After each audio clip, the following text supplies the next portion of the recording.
Welcome the last time on the Watchcast for everyone who wants to watch all of this prestige TV, but who has time for that? I don't have time for that. I'm Xhafer. I'm Ben. And we're going to be starting off this new podcast. We're going to be talking about Breaking Bad, but I want to introduce the general conceit of the podcast first. Yes, why are we all here? So it's exactly what we said. There's so much prestige TV right now. There's so much great TV. There's too much great TV. Because who's got the goddamn time? I don't got the goddamn time. So what we're going to do is we're going to take one of these shows that neither of us have seen. Yep. That is universally acclaimed. No, let's not always. They won't all be universally acclaimed. No. But a very popular show that you know someone who's told you, you've got to watch this show. You haven't seen? Right? One of those. And we're going to be going through it as quickly as possible. Because we're not actually just going to watch these shows. No. Because as we said, who's got the time? I don't got the time to binge Breaking Bad. No. But I do have time for like 6 episodes. Yeah. So that's what we're going to do. Now, Xhafer, are we going to just look up a list of the 6 best episodes of Breaking Bad and read about what happens in between? That sounds way less fun than what I had in mind, Ben. And way more work. Sounds like reading. Ugh, no reading. No reading for this podcast. It's actually a problem. Because Yeah. if we try to read anything, suddenly everything gets spoiled. And we don't want to spoil it for us, but we do want to watch the show as quickly as possible. So what we've done is we've got a little bit of a mathematical formula. If anyone wants the actual nitty-gritty on how we determined these numbers, shoot us an email. Xhafer made a spreadsheet. I always make a spreadsheet. And the goal is to skip 75% of each season, right?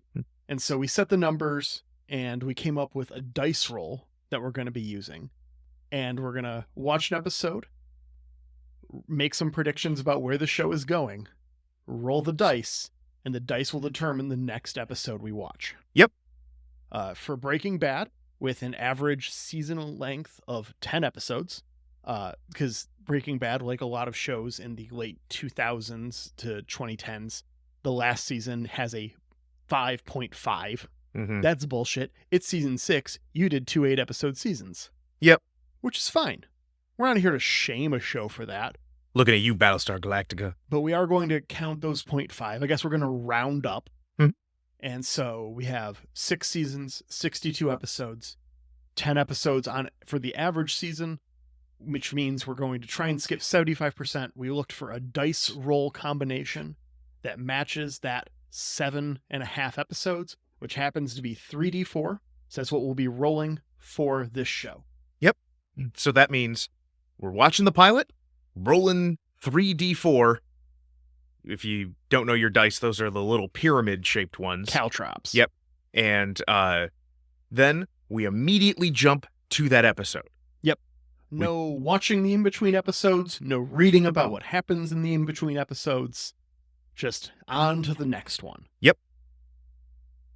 All right. Well, Ben, I feel like we've explained what we'll be doing. Mm-hmm. How about we watch some Breaking Bad? All right. So, Xhafer, what's your history with Breaking Bad? I thought I had never seen this show. Oh, okay. And then I watched it. And while watching it for this podcast, I realized I actually turned the pilot off about 10 minutes in. Oh, okay. I will call out the moment that makes me turn it off when we get there. Yeah, I was completely uninterested. I probably picked it up. I don't remember when this was. Our mutual friend and former podcasting partner on an old podcast we did called Draft the Universe, Chris, was really into this show. And so I think he told me to watch it at some point, probably. Someone got me, hey, you haven't seen this. So I turned it on, and after 10, 11 minutes, I turned it off.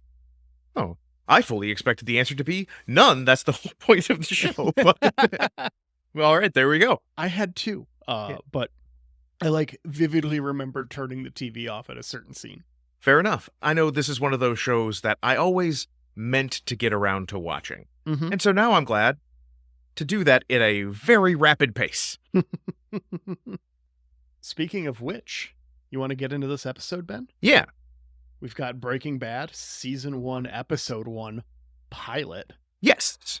And we open on some fucking desert. We open in media pants. Yeah. Ben, have you ever been in the desert? Yes.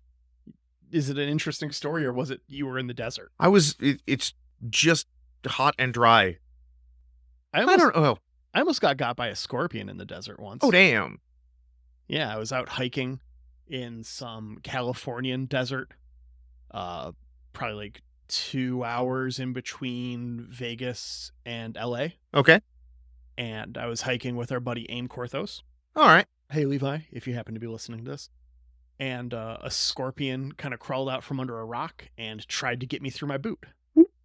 It did not make it through my boot. Good. And then Levi stepped on it immediately. But yeah, that's my desert story.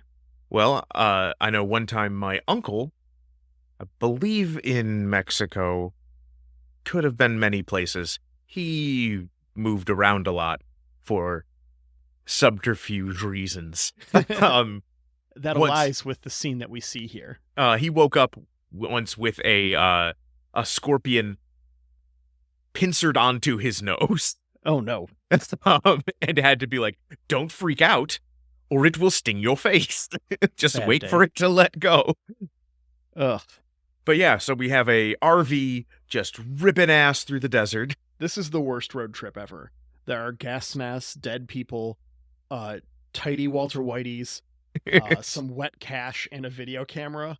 Yes, I was I afraid was to find out what was going to be happening here. I was very excited to see that early aughts digital video camera because that's one of those things. It's kind of like a pager. It really sets it in time because like 10 years later, everything would just be on a phone.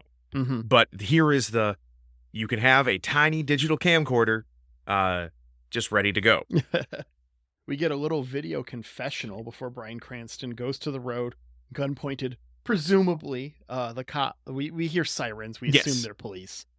That they're coming from, and then we go to theme. And I gotta say, this theme, short and sweet. I did like that. Thank you, Lost. Fuck you, Game of Thrones. Hey, no, Game of Thrones theme is awesome. Game of Thrones theme was awesome, but because of Game of Thrones, every TV show, every prestige TV show, has to have a 5-minute fully animated title sequence these days, and I ain't got time for that. Yeah, I don't know. Watching the opening of Breaking Bad made me think of a twist on a line from Eva Green's character in Casino Royale. Mm-hmm. So there's media res and media res. This is the latter. We are not like, oh, that's me. I bet you're wondering how I got here. It's dead guys in the back of an RV, chemicals slooshing everywhere. Just like, well, something's clearly gone very wrong. But we don't find out what, because after theme, we skip back in time 3 weeks, and we see Hal in bed. If I was a TV show, I would be Breaking Bad, winning awards like some Ackerman's a middle dad. And it looks like they just had a baby shower or something. We see lots of like diapers and stuff. We learn a little bit more about that later. Yep, and then we get to the 5 a.m. sad dad stepping. Yep. During the sad step, we see some of like Walt's life up on the wall. We see a medal for contributing to the Chemistry Nobel Prize in 1985. Actually Googled this. It's for measuring crystalline structures. Yep. I wonder if that's prescient. From the sad dad stepping to the sad cholesterol breakfast. Yes. Veggie bacon. We meet Walt Jr., who's a real teenager's teenager. Yes. He is the stereotype of the late 2000s teenager, 100%. Yes. With one very notable exception. Yes. He is a child with disabilities, but he does not seem to be hindered by it, and he's given just the right amount of sass back to the parents. Yep. We go to high school, and we see Walt is teaching. Wait, first we have to address the Aztec. He's driving an Aztec. Another thing that really puts this into a place in time. It's true. Yep. It is a miserable little boxcar. Yes. But yeah, we go to high school, and Walt is teaching chemistry there, and he's trying really hard to be the cool chemistry teacher. And I hate to have to be the one to tell him this, but that is not what is happening here. This is the worst. Like, this is some really bad teacher dialogue. It is. My wife is a teacher, and if you ever open a class in what is thing, Mm-hmm. that is bad. And also, like, it's so awkward because they're talking about, this is like the first 5 minutes of this class or whatever is like, welcome to chemistry 101.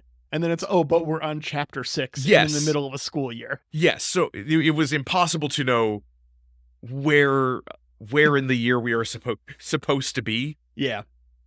As if being in New Mexico wasn't enough to make it impossible to tell what month it is. Yes. This does not help. Yeah. So it was one of those things that I've been around somebody writing enough lesson plans that it really reeked to me of, we need to really establish that this person's a teacher. Mm-hmm. Instead of just being like, well, how about the fact that they're in a classroom in front of a bunch of students lets us know. Also, for as sad sack as he is, most teachers would kill for this class size. There's like 12 students. Yes, I'm guessing they don't have the extras budget quite yet. Well, and also just, why waste it here? Fair enough. Yeah. I don't know where else in the episode you would have used it, but... Yeah, well, and we've got, for a class that starts with what is chemistry, there's like already a bunch of stuff on the board. Mm-hmm. And so I was really honestly shook when he's like, all right, chapter 6 ionic bonds. You've gotten through 5 chapters already, motherfucker. Right. After this, we cut over to the car wash, and Walt is working a second job as a cashier because in America, we refuse to pay our teachers, and I'm sure that won't have any long-term consequences in our society and its ability to critically think. Nope. And then we have shitty James Franco, who was in the class earlier, and now he's having his teacher who shamed him clean his car. Yeah. Walt comes home to a surprise birthday party, which is the worst thing that has happened to him today.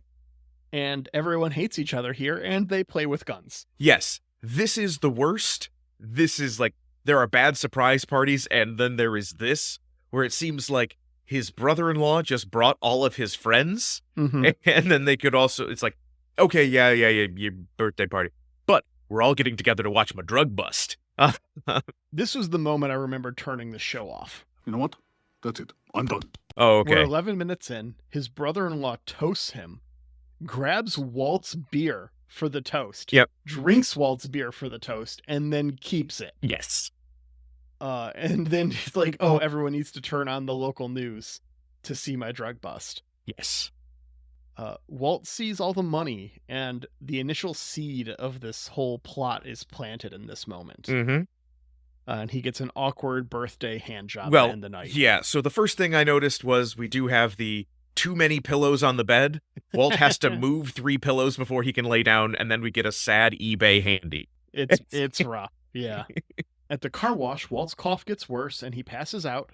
In the ambulance, he's like, drop me off anywhere because I have teacher insurance. Yeah, why does Walt not get the car wash uniform? Everyone else has, like, the windbreakers and the shirts, and he's just in his sweater. I don't think he wants it. Fair enough, but also, like, you're doing dirty work, man. Yeah. But, oh god, that insurance talk in the ambulance freaked me the heck out. Yeah. Maybe one day this will be comedy, but for right now... firmly tragic. Anyways, he gets to the doctor, who's got a giant old mustard stain that Walt focuses on. First, he goes into the MRI, and I've got a question for you. Have you ever had an MRI? I've had a CAT scan. Okay. So MRI is like the full tube where your body's enclosed. Mm-hmm. CAT scan is a lot more localized, and it's in a big open room where the machine is kind of exposed. So kind of like it's the procedure from the patient's side is very similar, Lace still don't move. Yeah. but without the claustrophobia. Yes. Yeah, I had a CAT scan to scan my brain when I was 15 or 16 because there was a hereditary condition that we were possibly concerned. My cousin had just gotten diagnosed and I was having really bad migraines. And so they're like, oh, well, that's a sign of this thing. Uramotic syndrome. That's a Star Trek The Next Generation reference. I've also had a CAT scan. And so one thing just made me really just because as soon as you tell me I can't move, like my fingers start twitching, and it is very, very hard. Yes. I remember laying on the table and like I had an intense phobia of needles from as far back as I can remember until we'll say it would have been January of 2021. I had an intense fear of needles. And so when I saw the syringes of like the iodine that was going to get pumped into me to get my CAT scan, they were like, I mean, not the size of my current forearm, but given I was younger, had scrawnier arms, it feels like they were like the size of my forearm, and there were two of them, and I'm just like, oh, I don't want to see the needle on those. I remember freaking out. It was a butterfly needle, and you didn't feel anything. Yeah. That's really my only remembrance, anecdotally. Gotcha. Of my CAT scan. But yes, Walt finds out he has inoperable lung cancer. Yeah. Bad day. So I appreciate the need for expedience in this. Mm-hmm. There is no way you collapse at your after-work job, take an ambulance ride to a hospital, get an MRI and an immediate oncologist appointment where they can definitively tell you what the case is. Yeah. And get home before your wife notices. Yeah. I mean, maybe it just works different in New Mexico. I don't know. But that was something that really just stuck out to me. Like, he gets home immediately. There's Bill talk with his wife, Skylar, and it's just like, you're not bringing up that he collapsed at work. Oh, he's pretending this didn't happen, and he's not trying to, upset his wife. But it's also like, how did you not know? And then we get to Bill talk, and hey, that's the credit card we don't use. Yeah. And I don't know if this is just me. That conversation is worse than you've got inoperable lung cancer. You'll be dead in 6 months. It's a rough because, like, it feels like his wife is beating him up over spending $11. I'm guessing that this is a credit card that is close to maxed out or something. Or it's, we weren't planning on paying anything. I didn't look at any of the balances. Now they're saying we've got late fees because I didn't pay the thing we're not supposed to use. That would make sense too, but their financial situation seems to be pretty tight. It seems to be more shell game than... Yeah. Yeah. And so it might be that $11 was enough to, like, set off a thing that, like, they were trying to transfer a balance or something and they couldn't anymore because it was tight. Yeah, it's a very difficult, like, I went to Staples and bought printer paper. I didn't realize that was going to break the bank. Also, you won a purse on eBay for $50 last night. Maybe talk about that too. But I assume that's part of her business and she's going to resell it. But it is also, man, like, just, oh, the check must be lost in the mail. I'll totally get it to you. Yeah.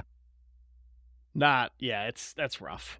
And I've been in enough customer service jobs where I know that person hung up and was just like, yeah, sure, lady, the check's in the mail. So then Walt quits the car wash job in flamboyant fashion. I'm taking a permanent break from you. Yeah, makes a mess of things on his way out, which, after coming immediately on the heels of the "we don't have any money," like, I understand his boss is an asshole, but he's not like, he's an asshole on the small business owner asshole scale. And for as tight as things seem to be for this family, I'm just like, this is ratcheting my anxiety up to like an 8.5. Yeah. Then we cut to matchsticks in the pool. Yeah. He calls his brother-in-law, and at the surprise party, he had offered to take him on a DEA ride-along to let him feel alive. And he decides to take him up on that. But while we're still at the pool, this just made me feel like this is New Mexico. Mm-hmm. This just feels so goddamn desolate.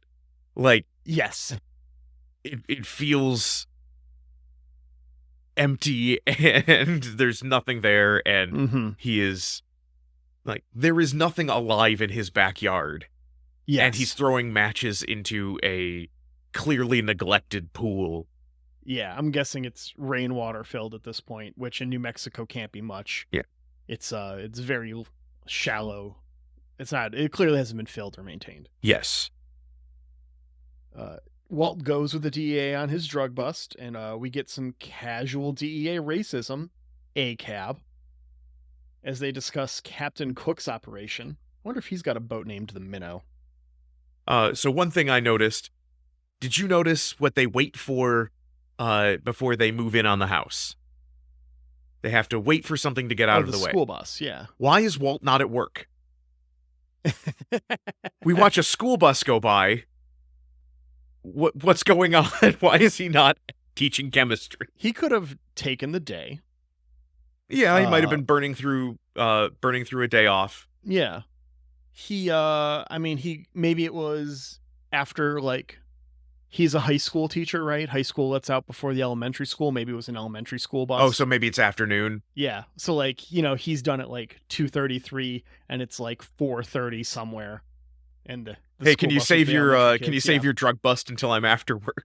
Right. So one thing while they are here, they talk about how if you make meth wrong, you make phosphine gas. Yeah. How many people do you think accidentally kill themselves making meth? Well, I thought about doing some research here. But that's going to be very, very hard. Yeah. Like, it was one thing to Google the 1985 Nobel Prize. Yep. That's pretty safe as far as not accidentally ruining the show. But without enough chemistry knowledge to know if this is a real gas. It is. I assume. It is they used it in World War I bad gas. Well, yeah, but in relation to cooking meth. Oh, yeah.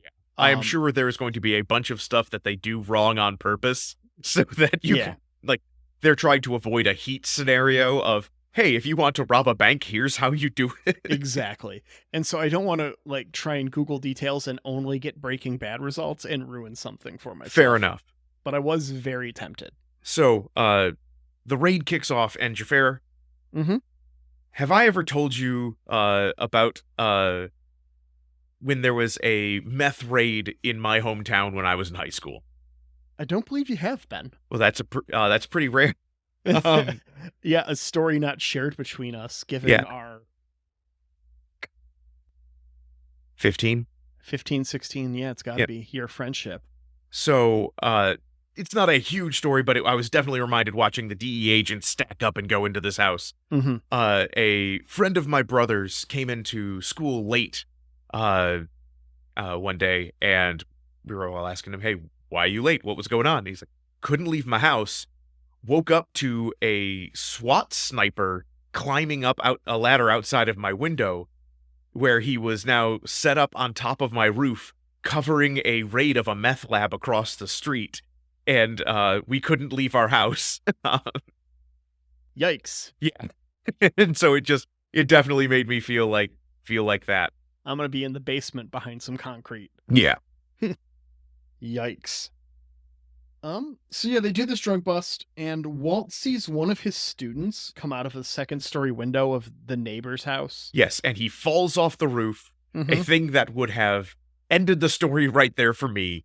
Just like, hey, where's the other drug dealer? Over here with, like, his ankles blown out, like a dislocated shoulder. Because this is New Mexico. Like, there is no cushy lawn to fall into. He's just falling into dirt and rocks. Yeah, it's very true. So Walt recognizes him. He goes to confront him that night. We find out his name's Jesse Pinkman. And Walt reveals he didn't tell the cops, and he pitches becoming Captain Cook's new business partner, or he can turn him in. Are you blackmailing me, Major? Yep. We go 0 to meth real quick. Mm-hmm. Also, I feel like need to point this out, because justice for Gomez, Captain Cook was white. That is their argument they make, and Gomez is right. Calling yourself Captain Cook is total white boy bullshit. Back at home, Skylar and Marie are packing stuff up for her eBay gig, and they talk about Walt's quieting down, and they assume it's his milestone birthday. And this is where I decided that Skylar's sister, was it Marie? Yes. Marie and Hank deserve each other. They are terrible people. I've known couples like this. Yes, where it's like, each of you is the worst person I would know if I didn't know the other one. And now it's some kind of recursive thing. Right. Just feed into each other. Here is where we find out something interesting. Yes. So, Walt is celebrating his 50th birthday, Mm-hmm. and Skylar says, it'll be sort of like that when I hit 40. Yes. Which makes me realize, okay, Walt is more than 10 years older than Skylar. Yeah, there's a minimum 11-year age difference between the two. And they of have them. like a 16-year-old. Yeah. Which So, means wait. when Walt I Jr. didn't is think born, about this. he's like 34 and she's 23. Did you look those up, or are you No, I am saying minimum, extrapolating? if he's 50 and she is 39, minus 16. Okay. Um, Oh, yeah. Okay. So that is the oldest scenario. yes. Likely younger. Yes. Duh. Which I have a feeling, like, I don't think this is to be, like, I don't think they're trying to Marion Ravenwood and indie us here. I think it's more, okay, how old could we have a wife with a baby on the way without it being, like, a miracle baby, I'm 50 and pregnant. Yeah. So I don't think it's them trying to be creepy, but it's also, where is a 34-year-old Walter White trolling for chicks? I hope not work. Yeah. Yeah. Well, maybe we'll find out more about that. Maybe we won't. Maybe it's in the show and we'll just miss it. Possibly. Because if it's in episode 3 or something, we're not... Yep. Then we get the scariest scene in the entire show. Walt steals the school supplies? No. Him walking out of the credit union with all of his money and handing it to a drug dealer. Yeah, so they've come up with the idea. They've come up with the idea to buy an RV to have a mobile meth lab, because that's gonna go just perfect.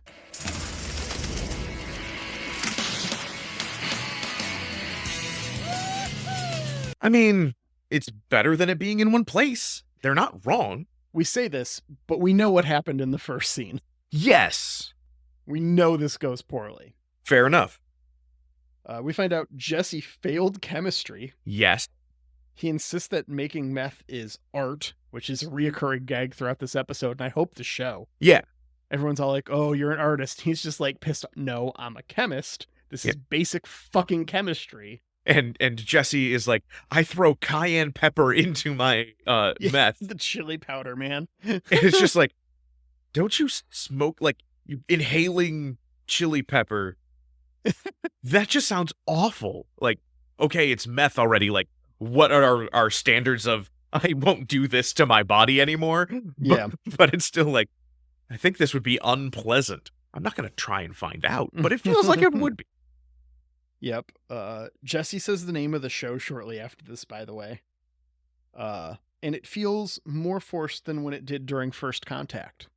I will say that. That's the only other example I could think of where they say the name of the show in the show. And they make such a point of it, it feels like. I mean, it is a term. But I mean, it does. I don't remember. It doesn't feel like a turn of phrase that Jesse Pinkman's going to drop. Yeah, I don't remember Evangeline Lilly looking at the TV and shooting one down the barrel and just going, "We're lost."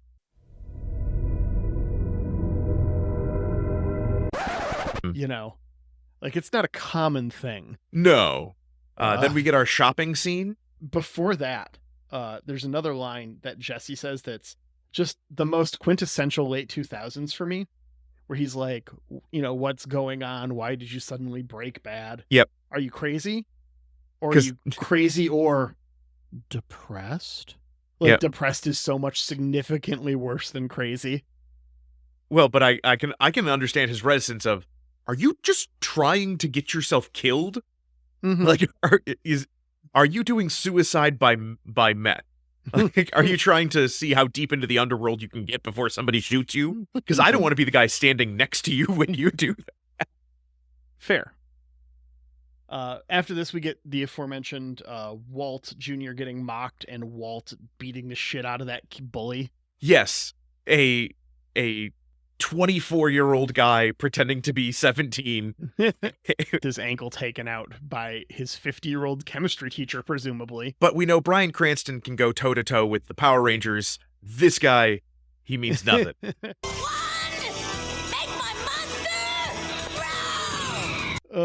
Out in the boonies, we get some more casual homophobic prejudice as Jesse tells Walt his glass is art, to which he still insists it's basic chemistry.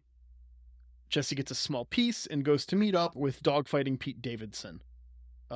Emilio has made bail, and they say that they think Jesse is a narc. They make him take him to Walt. Emilio places Walt from the DEA bust, and things take a turn from here. So one thing I noted, in order to get our iconic Bryan Cranston no pants gun image, he's taking off his clothes because these are my good clothes. I don't want to go home smelling like a meth lab. Yeah. Why didn't you just wear your sweats, buddy? Why are you wearing your good clothes out on meth cook day? Like, yeah. Like, have your good clothes. Like, leave the house in your good clothes. Change into some sweats. Just you need a pair of dedicated meth sweats. Or even just like, even if it's, I don't want to go home with any of my clothes smelling like meth lab. Why'd you wear your good clothes? For sure. So Walt trying to make them be careful and not kill themselves reminded me very much of us making copper 2 chloride. So we would make wood chips infused in copper 2 chloride, which if you throw it into a fire burns blue. Yep. Like the midnight scissor. Yeah, it's a really cool effect. The problem is, for a brief minute while you're making it, you do make mustard gas. Yeah. So you have to do that bit outside. Very important to do that outside. The one thing that I did notice is Jesse goes to visit Crazy 8. Yeah. And his cousin, Emilio. Mhm. Why doesn't Emilio get a good meth name? We've got Crazy 8 meeting with Captain Cook and Emilio. What's wrong with Emilio? There's nothing wrong with Emilio. It's just that it's his name. It is on his driver's license. What do you got against the Mighty Ducks? Well, I'm saying if he was the Mighty Duck, or if he was Coach Bombay, I'd be like, yeah, that's your meth name. Coach Bombay is a great meth name. I know, right? What are you selling? It's called Quack. There we go. Wait, is this crack? No, it's meth. It's just called Quack. You can only buy 5 baggies at a time because Ducks fly together. Lay them out on the table in the flying V. You break all the crystals to be in Vs. Yep. Ugh. I don't know if that actually would do any. I know nothing about doing meth. Well, apparently you can snort it, which I didn't know until Crazy 8 did it in this episode. Maybe that's like tasting the cocaine. Yeah. Like, I don't know. I don't know. Maybe we shouldn't have watched a show about drugs, Ben. Are we boring? Are we boring or old people? Did that happen to us? I don't know. I mean, would you have had more to say if we watched Weeds? I guess slightly. Yeah. I assume that show's just about eating gummies and falling asleep at 8:30. Anyways. So, Crazy 8 and Emilio show up, and Emilio goes, hey, I think this guy's a DEA agent, and showing the same level of acceleration as Walt goes, let's kill some cops. Yep. It's like, if you think this is a DEA agent, they've probably got cameras and shit. Yeah. This is a what are you gonna bust. What are you gonna go away more for? Bought drugs or shot DEA agents? You're already out on bail. Yeah. Walt offers to teach Crazy 8 how to cook like him in exchange for their lives. They throw a cigarette out the window, and I'm immediately like, don't do that. That's irresponsible. Drop here, Smokey the Bear. Only you can prevent forest fires. I later in my notes wrote down, Smokey is pissed. Good. That will be even funnier when you say it after the drop. Yeah. Walt makes a noxious gas that I'm assuming kills both Emilio and Crazy 8. And sure enough, that brush has caught fire. Yep. And now showing the same restraint as Emilio, Walt jumps straight to murder. Yep. He throws a gas mask on Jesse, gets him in the RV, and drives off. And we are finally caught up to the pants flying and car crash from the start of our episode. And I took note here, I had assumed seeing dead guys, Jesse and gas mask, like something had knocked people out. Mm-hmm. I didn't realize dead guys, and then Jesse got kicked and has been unconscious for like 5 minutes. Yes. That's Jesse needs to go to a hospital. Yeah, that's definite brain damage level concussion. I thought he was dead in the first scene. Drop the Archer, how long have I been unconscious? Like 5 minutes. Oh god, no. Yeah, so now we finally get back to where we started. Mm-hmm. Walt standing there, no pants, gun pointed down the lane, ready to, I guess, go out in a blaze of glory. Yeah. He does try to kill himself. Yes. Here very quickly, but he didn't take the safety off of the gun, so it doesn't fire. Nope. And then when he moves it and checks the safety, it instantly fires when he turns it off. Yep. Which is not how that works. No. Dramatic effect. Yes. I guess theoretically you could rig a gun to work like that, but it'd be so stupid. Well, meth dealers. Fair enough.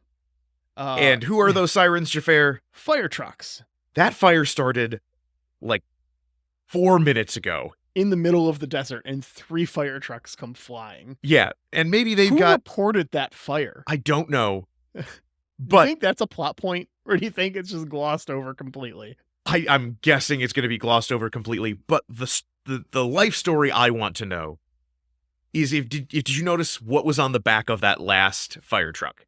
A dude? Yeah, some dude who's been riding on the back of this fire truck for 20 miles. And what do I see? Pantsless dude next to a crashed RV.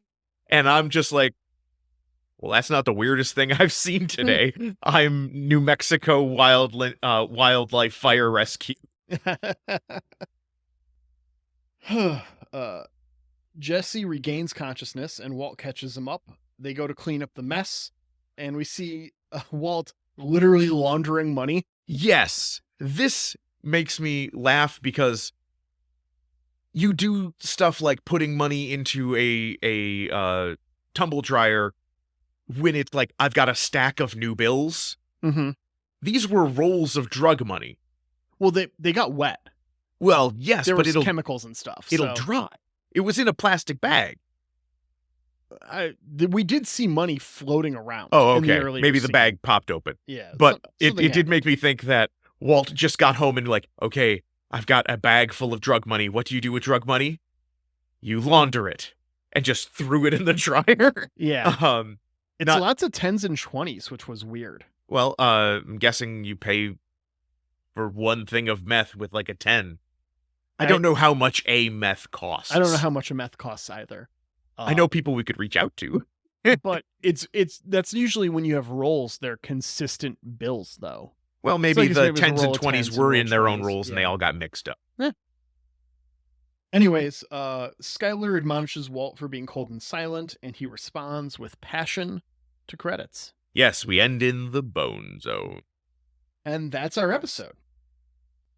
So what we're going to do now is we're going to grab our dice, we're going to roll them, see how far ahead we're going, Knowing how far ahead we're going, Ben and I are going to make a handful of predictions, and then we're going to go ahead and read the synopsis of the next episode we're going to watch.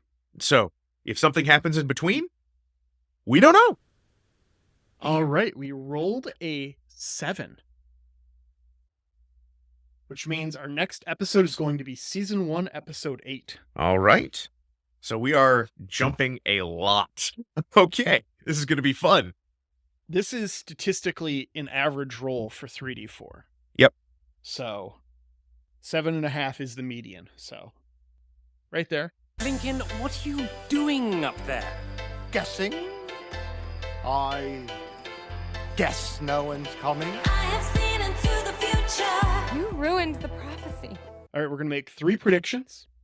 A daytime, a evening, and a primetime prediction. Yep, so daytime predictions, easy predictions, something like you'd see on daytime TV. An evening prediction, hey, we're getting a little bit more, complex. Maybe you're reaching a little bit more. And then primetime is, this is a once in a show's, giant twist. Yep. And we're going to keep track of these, and then we're going to tally up daytimes are worth 1, evenings are worth 2, primetimes are worth 3. Yep. At the end of a series, we'll go through, see how many points are tallied, and declare a winner, and then the winner will get to do a thing. Yep. It's going to change every time, so we're not even going to bother saying what it is now. It'll just be fun when it happens. All right, daytime prediction first. I think Jesse's going to get shot. Like, I don't necessarily mean dead, but like he's going to sustain a gun injury. Well, with how bad they are with guns in this first episode, wouldn't be surprised. Feels like wouldn't be surprised if it was an accident. Yeah. Yeah, if he plaxidentally shoots himself. Yes, if he plaxidentally shoots himself. All right, what's your daytime prediction, Ben? My daytime prediction, Skylar never actually writes anything. So it is either something that comes up a few times as, oh, are you still working on that novel? Or it is dropped completely. Either way, Skylar never publishes anything. All right, now we'll go on to our evening prediction. I am going to go with Bogdan gets run over by a car in the car wash. It is a feel-good moment. I have the opposite of a feel-good moment. I think Walter's going to cheat on his wife. All right, and then our prime time. These are the biggies. Predictions, the big ones. I have a huge twist that I think is going to happen in this show. I don't know if it will happen next episode. Probably not. I think this is kind of a season 4, maybe season 3 finale kind of a deal. Or how many seasons? 6. So 5. Yeah. I don't think Walter's cancer diagnosis is correct. It's kind of the impetus for all this. I think he's got that bug that is going around, like he says. It'll possibly turn into pneumonia. But I do think he's going to get lung damage or possibly even cancer from cooking the meth. Interesting. So his initial diagnosis, incorrect. He is going to end up with some kind of lung disease or issue from chemical exposure from cooking the meth. That is what will end up killing him. But the impetus of his pending demise starting this all off, incorrect. I love the idea of, end of season 3, he's murdered so many people, he's cooked so much meth, and hey, great news, we got your scans back. Yeah, everything's fine. We finally did a biopsy like real doctors. Yeah, so my primetime prediction is based on my MVP for the episode. Okay. My boy Gomez. All right. I like Gomez. He spends all day putting up with Hank. But alas, I feel that Gomez is going to be murdered violently by Hank. By Hank. Okay. That's a prediction. All right. So, I'm just pulling up the episode synopsis. There is no season 1, episode 8. Oh, shit. It only ran for 7 episodes in the first season, so our next episode will be season 2, episode 1. We are okay. Hope Skip nothing cool happens in the season 1 finale. Well, we'll probably get a little last time on to catch us up a little bit. Are we allowed to watch a the name of the podcast is Last Time On. But if So- there is like a season recap at the start of the next episode, I think we have to skip it. Yeah. Yep. That's fair. Okay. Yeah. Skip recap. Ooh. Yep. Ooh. We're going to miss that context. Yeah. But what we won't be missing is Season 2, Episode 1737. As they lay plans for their final big drug deals, Walt and Jesse worry that their sole buyer will think nothing of killing them when it suits him. So we're already done making drugs. Got it done in one season. Good job, boys. All right. Well, with that, we want to say thank you to Wright for letting us use one of our absolute favorite songs, Goon Squad, as our theme music. They're currently touring until the end of August. You can check them out on Spotify or wherever else you listen to music. We'd also like to say thank you to Annette Lucina for that wonderful photograph of the TV that we used to create our cover image. Thank you for producing art and then licensing it under Creative Commons so that artists who are just doing their thing without the intention of making money like Ben and I can use it for our needs as well. We really appreciate that. Thank you.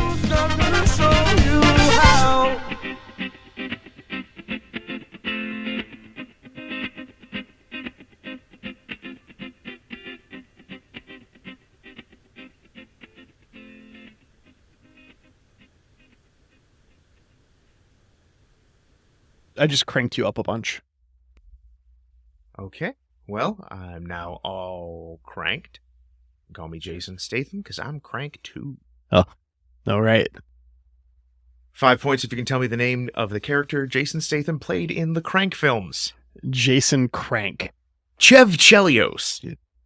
The answer was Chev Chelios.